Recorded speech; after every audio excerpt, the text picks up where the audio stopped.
Friends, இந்த மரவள்ளிக்கிழங்கு வச்சு இந்த டிஷ்ஷை பாருங்கள் எந்த அளவுக்கு நல்லா சூப்பராக இருக்குது. இதுக்கப்புறம் நீங்கள் மரவள்ளிக்கிழங்கு வாங்கினா வெவிச்சியோ இல்லை பொரிச்சியோ சாப்பிடாம இந்த மாதிரி மட்டும் ஒரு தடவை செஞ்சு சாப்பிட்டு பாருங்கள். அந்த அளவுக்கு சூப்பராக இருக்கும். நான் இது கூட மீன் குழம்பு சேர்த்துருக்குறேன். இதோட வாசனையும் டேஸ்ட்டும் அந்த அளவுக்கு சூப்பராக இருக்கும். நீங்கள் இது வரைக்கும் நீங்கள் மரவள்ளிக்கிழங்கு வாங்கினா பொரியல் பண்ணியிருப்பீங்க, இல்லை கருவாட்டு குழம்புல போட்டு சாப்பிட்ருப்பீங்க. மரவள்ளிக்கிழங்குல இந்த மாதிரி சேர்த்து சாப்பிட்டு பாருங்கள். அந்த அளவுக்கு சூப்பராக இருக்கும் டேஸ்ட்டு. இன்றைக்கி நம்ம மரவள்ளிக்கிழங்கு வச்சு சூப்பரான ஒரு டின்னருக்கோ இல்லை பிரேக்ஃபாஸ்ட்டு அதுக்கேற்ற மாதிரி தான் செய்ய போகிறோம். எப்படி செய்யலான்னு பார்க்கலாமா? Hi friends, welcome to Kerala சமையல். இந்த கேரளா சமையலில் மரவள்ளிக்கிழங்கு வச்சு ஒரு சூப்பரான ஒரு பிரேக்ஃபாஸ்ட்டோ இல்லை டின்னரோ அது ஏற்ற மாதிரி தான் செய்ய போகிறோம். வாங்க எப்படி செய்யலான்னு பார்க்கலாம். அளவுக்கு டேஸ்ட்டு கொடுக்குற இந்த தேங்காய் அரைப்பு மட்டும்தான். ஃபஸ்ட்டு இதை ரெடி பண்ணி எடுத்துக்கலாம். இப்போ ஒரு மிக்சர் எடுத்துக்கோங்க. ஒரு மூடி தேங்காவை உடச்சிட்டு துருவி எடுத்து வச்சுருக்கேன். இப்போ துருவின தேங்காவை இந்த மிக்சருக்குள்ளே சேர்த்து கொடுத்துக்கோங்க. தேங்காவை சேர்த்து கொடுத்துட்டு அது கூடவே 2 கொத்து கருவேப்பிலையை உருவிட்டு எடுத்து வச்சுருக்கேன். இப்போ உருவின கருவேப்பிலையை உள்ளே சேர்த்துக்கோங்க.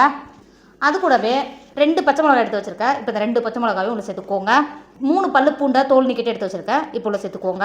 அது கூடவே 10 சின்ன வெங்காயத்தை தோல் நீக்கிட்டு எடுத்து வச்சுருக்கேன். இப்போ உள்ள சேர்த்து கொடுத்துக்கோங்க. சேர்த்து கொடுத்துட்டு தண்ணி எதுவும் சேர்க்காமலே மிக்ஸி மூடி போட்டு மூடி ஒன்றும் பாதியமாக அரைச்சி எடுத்துக்கோங்க. இப்போ பாருங்கள், நம்ம அரைச்சி எடுத்த தேங்காய் அரைப்பு இந்த அளவுக்கு இருக்கணும். இங்கே பார்த்தீங்களா, தண்ணி எதுவும் சேர்க்கணும்னு அவசியமே கிடையாது. இங்கே பாருங்கள், இப்போ மிக்ஸி மூடி போட்டு மூடி மாற்றி வச்சுக்கோங்க.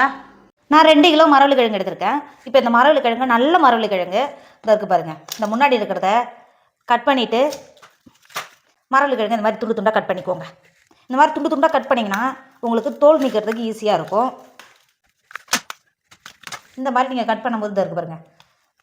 இந்த மாதிரி கட் பண்ணிங்கன்னா உங்களுக்கு தோல் அந்த அளவுக்கு ஈஸியாக வரும். இங்கே பாருங்கள், இந்த மாதிரி இந்த அளவுக்கு தோல் நீக்கிட்டு இந்த மரவள்ளிக்கிழங்கை குட்டி குட்டியாக கட் பண்ணிக்கோங்க. கட் பண்ணி எடுத்துக்கோங்க. இப்போ பாருங்கள், இருக்கிற மரவள்ளிக்கிழங்குலாம் தோல் நீக்கிட்டு இங்கே பாருங்கள் இந்த மாதிரி கட் பண்ணி எடுத்து வச்சுருக்கேன். இப்போ கட் பண்ண மரவள்ளிக்கிழங்கை ஒரு டைம் நல்லா கழுவிட்டு எடுத்துக்கோங்க. மரவள்ளிக்கிழங்கை வேக வைக்கிறதுக்கு பாத்திரத்தில் தண்ணி வச்சு தண்ணி லைட்டாக சூடாகிடுச்சு. இப்போ நம்ம கழுவி மாற்றி வச்சுருக்கோம்ல மரவள்ளிக்கிழங்கை தண்ணிக்குள்ளே சேர்த்து கொடுத்துக்கோங்க.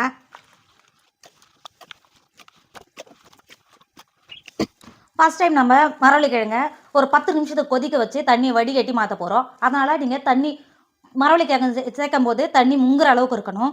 அப்போ தான் அது நல்லா கொதிக்கும் போது அதில் இருக்க மரவள்ளிக்கிழங்குல சப்போஸ் கசப்பு ஏதாவது இருந்தால் அந்த கசப்பு வெளில வரும். இப்போ தண்ணி இந்த அளவுக்கு தண்ணி சேர்த்து ஒரு 10 நிமிஷத்துக்கு இந்த மரவள்ளிக்கிழங்கை கொதிக்க விடுங்க.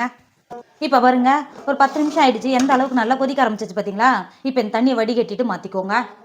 இப்போ பாருங்கள், தண்ணி நல்லா வடிகட்டி எடுத்துகிட்டு திரும்பவும் 1/2 லிட்டர் அளவுக்கு தண்ணி சேர்த்துக்கோங்க. தண்ணி சேர்த்து கொடுத்துட்டு 1 டேபிள் ஸ்பூன் அளவுக்கு உப்பு சேர்த்துக்கோங்க. உப்பு சேர்த்து கொடுத்துட்டு மூடி போட்டு நல்லா வேக விடுங்க. இடையில திறந்து நல்லா கிண்டி கொடுத்துக்கோங்க. இப்போ பாருங்கள், நம்ம வேக வச்ச மரவள்ளிக்கிழங்கு எந்த அளவுக்கு நல்லா வெந்து வந்திருக்கு பார்த்தீங்களா? இங்கே பாருங்கள், நான் ஒரு 3-4 தடவை நல்லா கிண்டி கொடுத்து இந்த அளவுக்கு நல்லா வெந்து வந்திருக்கு. இங்கே பாருங்கள், நீங்கள் இது மாதிரி கிண்டி கொடுக்காம இருந்தால் அடியில் அடி பிடிக்கும்.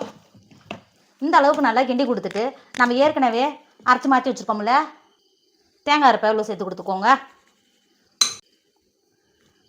இந்த அளவுக்கு சேர்த்து கொடுத்துட்டு கிழங்கோட இந்த மாதிரி கிண்டி கொடுத்துக்கோங்க. கிண்டி கொடுத்து ஒரு 5 நிமிஷம் இந்த மாதிரி எல்லா இடத்து படுற மாதிரி நல்லா கிண்டி கொடுத்துக்கோங்க. அந்த அளவுக்கு வாசனையை கொடுக்கும், அந்த அளவுக்கு டேஸ்ட்டை கொடுக்கும். இந்த மாதிரி சேர்த்து கொடுத்துட்டு இப்போ முழுசாக இருக்குது பார்த்தீங்களா, இந்த கிழங்கெல்லாம் இந்த மாதிரி குத்தி கொடுத்துக்கோங்க. இந்த மாதிரி குத்தி கொடுக்கும்போது நல்லா குழஞ்சி உடஞ்சி வரும். இந்த மாதிரி ஒரு 5 நிமிஷத்துக்கு நம்ம சேர்த்த தேங்காவோட சேர்த்து வேக விடுங்க. நல்லா உடஞ்சி வரும்போது நல்லா கெட்டியாக இருக்கும்.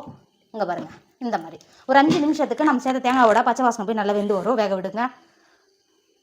இப்போ பாருங்கள், ஒரு 5 நிமிஷம் நல்லா நம்ம சேர்த்த தேங்காய் பச்சை வடை போய் நல்லா வெந்து வந்துருச்சு. இங்கே பாருங்கள் எந்த அளவுக்கு நல்லா கெட்டியாக இருக்குது பார்த்தீங்களா? இந்த டைமில் ரொம்ப வாசனை வரும்.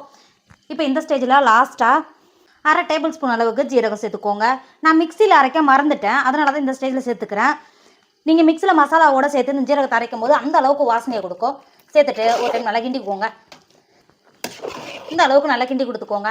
கிண்டி கொடுத்து இப்போ வேறு ஒரு பாத்திரத்துக்கு மாற்றிக்கோங்க.